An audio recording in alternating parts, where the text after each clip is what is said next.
అయితే యాక్చువల్‌గా చాలా సీన్స్‌లో మీరు ఆ ట్రాప్‌లో పడలేదు కాబట్టి కొన్ని సీన్స్ చేసారేమో. ఇప్పుడు 'అజయ్ ఘోష్' గారు మిమ్మల్ని చాలా సార్లు కాల్‌తో తన్నారు. బట్ దానికొచ్చిన రిసెప్షన్ అనేది హిలేరియస్‌గా ఉంది.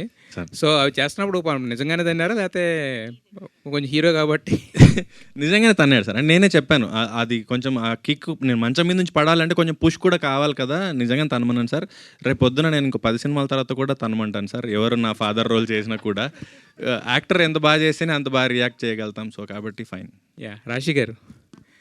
అంటే ఇప్పుడన్నారు 'అజయ్ ఘోష్' గారి మదర్ అనంగానే ఒక రియాక్షన్ ఇచ్చారు. సారీ వైఫా? వైఫ్ అనంగానే ఒక రియాక్షన్ ఇచ్చారని చెప్పి. ఫస్టు మీకెలా అనిపించింది? First day of working with 'Ajay Ghosh' గారు. నీకు పేర్లు, ఆర్టిస్ట్ పేర్లు ఇప్పుడు నేను తెలీదు నాకు. అప్పుడు శ్రీ, మేము అది అయిపోయింది కదా! సో, మనిషిని చూస్తే, ఆర్టిస్ట్‌ని చూస్తే గుర్తుపడతా. ఆయన రంగస్థలంలో చేశారు కదా! సో, నాకు పేరు తెలీదు. నాకు వచ్చి నరేట్ చేసినప్పుడు అజయ్ ఘోష్ గారు అంటే నాకు అజయ్ తెలుసు. The tall person. So, I thought okay అని చెప్పాను. యాక్సెప్టెడ్. అండ్ ఫస్ట్ డే నేను జడ వేసుకున్నాను. ఆయన కొంచెం యంగ్‌గా ఉంటారు. సో, క్యారవాన్‌లోకి వచ్చి మేడం మీరు హీరోయిన్ లాగా ఉన్నారు అన్నారు.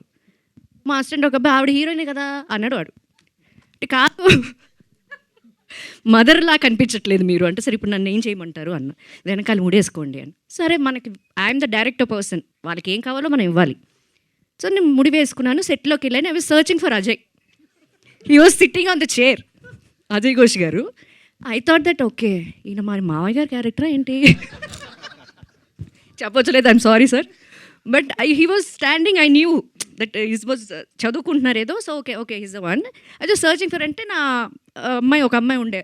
మా ఏంటమ్మా వెతుకుతున్నారంటే అజయ్ ఘోష్ ఎక్కడమ్మా అజయ్ ఘోష్ ఆయనే కదా మేడం అజయ్ ఘోష్ అంటే ఓ ఆయనేనా అప్పుడు ఏ there is nothing to do on set.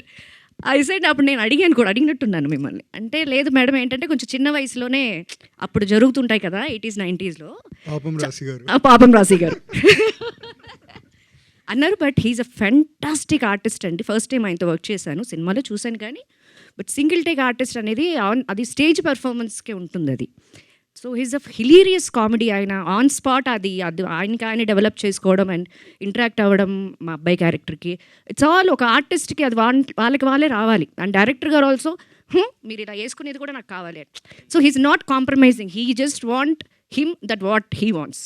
That is very much important. అంటే మీలాంటి ఎక్స్పీరియన్సెస్ ఆర్టిస్టులు వచ్చినప్పుడు ఏంటంటే ఆ సీన్ వెయిట్ ఆటోమేటిక్గా పెరుగుతుంది ఆబ్వియస్గా. సో అది చాలా చోట్ల కనపడింది. అంటే అది చేస్తున్నప్పుడు అంటే కొడుకు మీద ఎఫెక్షన్, మీకు కొడుకు లేకపోయినా కూతురు ఉంది కాబట్టి అలా అంటే రియల్ లైఫ్ నుంచి తీసుకున్నారా, లేకపోతే జస్ట్ యాక్టింగ్ పరంగా మీకున్న ఎక్స్పీరియన్స్తో చేసుకుంటూ వెళ్ళిపోయారా? లేదు, నేను అప్పుడు ఓకే దట్ ప్రేస్ 20 దగ్గర నుంచి I stopped putting glycerin.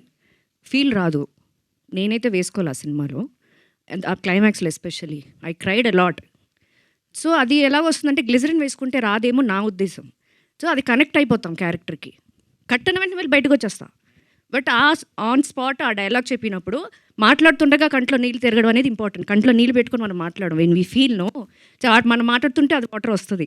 So అలా కనెక్ట్ అయ్యాను నేను. రియల్ లైఫ్కి అది కాదు కానీ but as an artist I do.